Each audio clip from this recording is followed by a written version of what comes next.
প্ৰথম কোৱেশ্চনটো হৈছে ভাৰত কোনে আৱিষ্কাৰ কৰিছিল?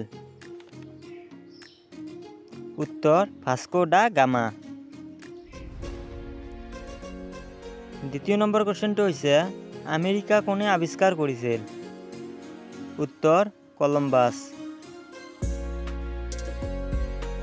3 নম্বৰ কোৱেশ্চনটো হৈছে ৰাষ্ট্ৰসংঘৰ মুখ্য কাৰ্যালয় ক'ত অৱস্থিত? উত্তৰ নিউয়ৰ্ক। 4 নম্বৰ কোৱেশ্চনটো হৈছে আন্তঃৰাষ্ট্ৰীয় যোগ দিৱস কোন তাৰিখে পালন কৰা হয়? উত্তৰ 21 জুন।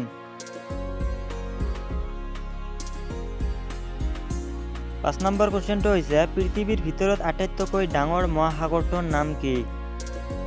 উত্তৰ প্ৰশান্ত মহাসাগৰ। 6 নম্বৰ কোৱেশ্চনটো হৈছে বিশ্বৰ আটাইতকৈ সৰু দেশখনৰ নাম কি? উত্তৰ ভেটিকান চিটি।